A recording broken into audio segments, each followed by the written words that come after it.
بسم اللہ الرحمن الرحیم۔ نیوز ڈیسک ٹی وی سے میں عصمت خان آپ سے مخاطب ہوں۔ اب جب کہ تھوڑی دیر کے بعد سینٹ کا چیئرمین شپ کا الیکشن ہونے والا ہے، اور آج ہی کے دن میڈیا پہ ایک کورام مچا ہوا ہے جس میں مسلم لیگ نون کی طرف سے انٹیلیجنس ایجنسیوں پہ براہ راست الزام عائد کیا جا رہا ہے کہ پولنگ بوتھ میں انہوں نے جو ہے وہ کیمرے لگائے ہیں، اور وہ کیمرہ پاکستان پیپلز پارٹی کے ایک سینیٹر نے برآمد کیا ہے۔ یہ ساری جو بحث ہے یہ آپ الیکٹرانک میڈیا پہ آپ سن چکے ہیں۔ ایسے میں جس چیز پہ بات کرنا چاہوں گا وہ یہ ہے کہ ایک تاثر بن رہا ہے، اور وہ تاثر یہ بن رہا ہے کہ مسلم لیگ نون کی لیڈرشپ کی طرف سے جو اسٹیبلشمنٹ کی لیڈرشپ کے اوپر جو گولہ باری ہے، جو شدید حملے ہیں، وہ محض ایک نورہ کشتی ہے۔ اس کا مقصد عوام کی آنکھوں میں دھول جھونکنا ہے، اس کے سوا کچھ بھی نہیں ہے۔ یہ ایک تاثر بن رہا ہے، اور وہ تاثر کیوں بن رہا ہے میں اس پہ روشنی ڈالنے کی کوشش کروں گا۔ یہ تاثر یعنی اس لیے بن رہا ہے کہ اس میں سب سے پہلے تو آپ جائیں کہ میاں محمد نواز شریف صاحب سیاست میں کیسے آئے، کیسے سیاست میں پروان چڑھے، کیسے سیاست میں وہ بلوغت کو پہنچے۔ وہ ایک لمبی چوڑی بحث ہے، میں اس بحث میں نہیں جانا چاہتا۔ کیسے جنرل ضیاء الحق کو جو ہے وہ ان کو سیاست میں لے کے آئے، کیسے اسلامی جمہوری اتحاد بنا، کیسے پھر اصغر خان کیس جو سپریم کورٹ میں پینڈنگ پڑا ہوا ہے اس میں یعنی کہ ایجنسیوں سے پیسے لینا جو ہے وہ نواز شریف صاحب پہ ثابت ہوا ہے۔ میں اس بحث میں نہیں جانا چاہتا۔ میں شروع کرتا ہوں 1993 سے۔ نواز شریف صاحب جب الیکشن ہارتے ہیں یا الیکشن میں انہیں شکست کا خدشہ ہوتا ہے تو وہ ہر ادارے کو وہ رونتے چلے جاتے ہیں۔ یہ ڈان لیکس ٹائپ کا ایک واقعہ پیش آیا تھا 12 ستمبر 1994 کو۔ یہ جو خبر ہے یہ واشنگٹن پوسٹ کی خبر ہے۔ واشنگٹن پوسٹ ایک بڑا انٹرنیشنل نیوز پیپر ہے، اس میں یہ خبر لگی 12 ستمبر 1994 کو۔ یہ آپ سب گوگل پہ سرچ کر کے آپ اس خبر کو پڑھ سکتے ہیں۔ یہ لمبی چوڑی خبر ہے، میں اس کا کچھ حصہ آپ کے سامنے پیش کرنا چاہوں گا۔ خبر یہ ہے کہ نواز شریف صاحب کا ایک انٹرویو چھپا واشنگٹن پوسٹ جو اخبار ہے اس میں 12 ستمبر 1994 کو۔ اس میں وہ کہتے ہیں کہ Pakistan army chief and the head of its intelligence agency proposed a detail blueprint for selling heroin to pay for the country covered military operation in early 1991, according to former Prime Minister Nawaz Sharif. In an interview, Nawaz Sharif claimed that 3 months after his election as Prime Minister in November 1990, General Aslam Beg, then Army Chief, یعنی بعد میں army chief بن گئے تھے، of then Army Chief of Staff and General Asad Durrani, then head of military intelligence, inter-services intelligence, told him the armed forces needed more money for covert foreign operations and wanted to raise it through large-scale drug deal.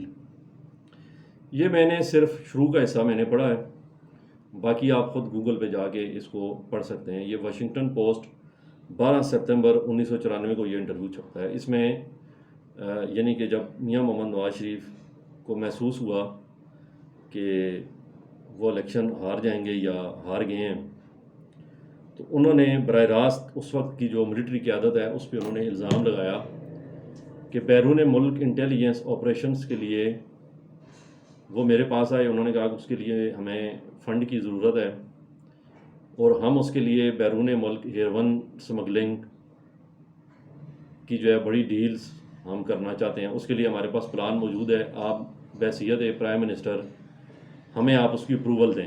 یعنی 1990 میں جب اسلامی جمہوری اتحاد کے plate form سے جو ہے وہ یہ بن کے آئے تھے پرائم منسٹر، یہ اس وقت یعنی کہ کہہ رہے ہیں کہ 3 مہینے مجھے ہوئے تھے وزیر اعظم بنے، اور اس کے بعد یہ صاحبان میرے پاس آئے اور انہوں نے مجھ سے اجازت مانگی. میں نے بحیثیت پرائم منسٹر اس بات کو انکار کیا، جس کی وجہ سے 1993 میں میری حکومت جو ہے وہ ختم ہوئی. یہ ایک انہوں نے براہ راست اس وقت الزام عائد کیا. اب یہ جو انٹرویو ہے اس سے تو یہ اس وقت ثابت ہو گیا تھا کہ یہ جو نواز شریف صاحب نامی ایک شخص ہے یہ پرائم منسٹر آفس میں چپڑاسی لگنے کے بھی قابل نہیں ہے.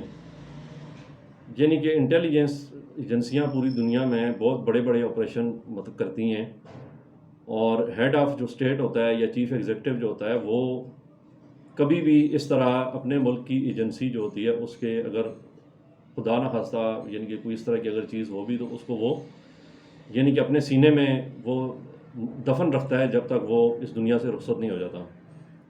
تو یہ نااہلیت تو ان کی اس وقت سے ثابت ہو گئی تھی، لیکن آپ یہ دیکھیں کہ 1994 سے لے کے کوئی ان کے خلاف ایکشن نہیں ہوا، بلکہ 1997 میں یہ دوبارہ ڈیل کے نتیجے میں یہ بنے پرائم منسٹر، جس میں احمد میر صاحب کا ایک کلپ آپ کو نیٹ پہ مل جائے گا سرچ کرنے سے، جس میں وہ احمد میر صاحب دعویٰ کرتے ہیں کہ نواز شریف صاحب نے بے نظیر کی حکومت ختم ہونے سے 2-3 مہینے پہلے ہمیں اس نے آگاہ کیا کہ میری الیکشن ہونے والا ہے اور میں الیکشن جیت کے دوبارہ میں پرائم منسٹر بنوں گا. تو احمد میر صاحب کہتے ہیں کہ میں حیران ہوا. میں نے ان سے کہا کہ جناب ابھی تو فاروق احمد لغاری صاحب پریزیڈنٹ ہیں اور محترمہ وزیر اعظم ہیں، تو آپ کیسے جو ہے وہ بن جائیں گے؟ وہ انہوں نے بڑی کہہ رہے ہیں کہ بڑے اعتماد سے کہا کہ آپ دیکھتے جائیں. اور پھر وہی ہوا. کچھ عرصے کے بعد فاروق احمد لغاری صاحب نے اسمبلیاں تحلیل کیں، الیکشن ہوئے اور نواز شریف صاحب وزیر اعظم بن گئے. اس کے بعد آپ سب جانتے ہیں جنرل آصف نواز جنجوعہ کے ساتھ ان کے کیا اختلافات ہوئے.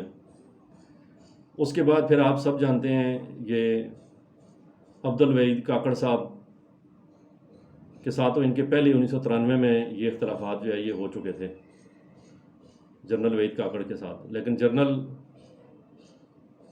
آصف نواز جنجوعہ کے ساتھ ان کے کیا اختلافات ہوئے وہ آپ کے سامنے ہیں.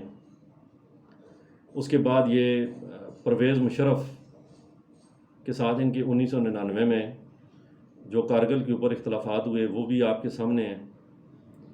اور پھر جب 12 اکتوبر 1999 کو ان کی حکومت کا تختہ جو ہے وہ الٹا گیا، اس کے بعد آپ دیکھیں کہ ان کو یعنی کہ پہلا NRO جو ہے نا ان کو ملا جب یہ پرویز مشرف کے تسمے پکڑ کے بوٹوں کے تسمے پکڑ کے میں کہوں گا یہ سعودی عرب مطلب گئے، جس طرح بھی گئے یہ سعودی عرب نکل کے. اس کے بعد دوسرا NRO ان کو پھر پرویز مشرف نے دیا جو ملک واپس آنے کی ان کو اجازت دی. اس کے بعد پھر یہ 2008 سے 2013 تک حالات آپ کے سامنے ہیں. پھر 2013 میں جس طرح انہوں نے الیکشن جیتا وہ بھی سب کے سامنے ہے. اس میں اسٹیبلشمنٹ مکمل ان کے ساتھ تھی، اسٹیبلشمنٹ نے بھرپور ان کے لیے کام کیا، ان کو فیسیلیٹیٹ کیا. اس کے بعد پھر یہ پرائم منسٹر بن جاتے ہیں. پھر ڈان لیکس 1 ہوتا ہے، ڈان لیکس 2 ہوتا ہے،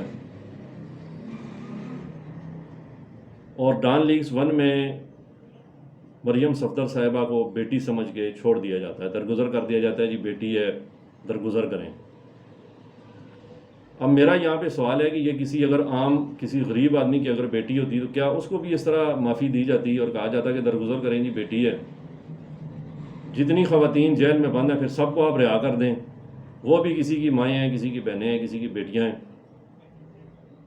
اس کے بعد جیسے تیسے کر کے انہوں نے جب محسوس کیا کہ 2018 میں اب عمران خان کا آنا جو ہے وہ ناگزیر ہو گیا ہے، اگر اس دفعہ ہم نے کوئی گڑبڑ مطلب کی اس کھل کر اسٹیبلشمنٹ نے، تو ان کو خدشہ تھا کہ جو نوجوان ہیں ان کا ری ایکشن جو ہے وہ آئے گا. اس کے لیے پھر انہوں نے یعنی کہ پھر بھی اسٹیبلشمنٹ نے میاں نواز شریف کو فیسیلیٹیٹ کیا، اور ہم یہ محسوس مطلب کرتے ہیں کہ 20-25 سیٹیں PTI کی RTS سسٹم ڈاؤن کر کے وہ کم کی گئی تاکہ عمران خان کے پاس سادہ اکثریت بھی انڈیپینڈنٹلی نہ ہو، تاکہ وہ خود مختار فیصلے نہ کر سکیں. میاں نواز شریف کو جو سزا ہوئی وہ عمران خان کے وزیر اعظم بننے سے پہلے ہوئی. جب عمران خان وزیر اعظم بنے تو وزیر اعظم جب بنے عمران خان تو اس وقت تو نواز شریف رہا ہو گیا، مریم صفدر صاحبہ بھی رہا ہو گئی. کیلیبری فونٹ وہ آپ سب کو یاد ہے، اس میں بھی ان کو معافی دے دی گئی، جی بیٹی ہیں یہ. کیا یہ کسی اور کی بیٹی ہو تو اس کو بھی اتنی رعایتیں جو ہے وہ ملیں گی؟ اور اس کے بعد جس طرح انہوں نے فوج کے سربراہوں، انٹیلیجنس اداروں کے سربراہان کے نام لے کے انہوں نے لندن سے جس طرح انہوں نے تقریریں کی ہیں، جس طرح مریم صفدر صاحبہ یہاں پاکستان میں تقریریں کرتی ہیں، جس طرح ایک کنونشن سینٹر میں آپ نے خود دیکھا کہ مریم صفدر صاحبہ نے 2-2.5 منٹ نعرے چلنے دیے، یہ جو دہشت گردی ہے اس کے پیچھے وردی ہے، وہ نعرے آپ سب نے سوشل میڈیا پہ دیکھے ہیں. اور 2-3 منٹ کے بعد مریم صفدر صاحبہ نے کہا کہ آپ خاموش ہو جائیں. اور ابھی ٹویٹر پہ ٹرینڈ چل رہا ہے یہ جو کیمرہ گردی ہے، اس کے پیچھے وہ میں خالی جگہ جو ہے وہ آپ خود لگا لیں. یہ ابھی ٹویٹر پہ ٹرینڈ چل رہا ہے، یہ جو کیمرہ گردی ہے اس کے پیچھے وہ آپ خود سمجھ جائیں، ٹھیک ہے. اب اتنا سب کچھ ہونے کے باوجود جب کوئی ایکشن نہیں ہوتا، جب کسی قسم کا کوئی ایکشن نہیں ہو رہا، جب یہ سب جانتے ہیں کہ ایک سزا یافتہ خاتون ہے، چلیں نواز شریف کو تو آپ نے باہر بھیج دیا، مان لیتے ہیں آپ سے غلطی ہو گئی، گو کہ وہ ماننا مشکل ہے کیونکہ ساری دنیا جانتی ہے کہ آپ نے ہر چیز مینج کی اس کی خاطر، اور عجیب و غریب طریقے سے اسے پاکستان سے باہر آپ نے فرار کروایا 1 روپیہ ریکور کیے بغیر. اور اب آپ کے پیٹ میں مروڑ اٹھ رہا ہے کہ کسی طرح مریم صفدر صاحبہ کو بھی ملک سے باہر بھیج دیا جائے. ایسے میں یہ جو لندن سے الزامات لگ رہے ہیں نواز شریف کی طرف سے، اور یہاں پاکستان سے مریم صفدر صاحبہ اور مسلم لیگ نون کی جو لیڈرشپ جس طرح الزامات لگا رہی ہے اور اس پہ کوئی ایکشن نہیں ہو رہا، اس سے ہمیں ایسا محسوس ہوتا ہے کہ یہ نورا کشتی ہے.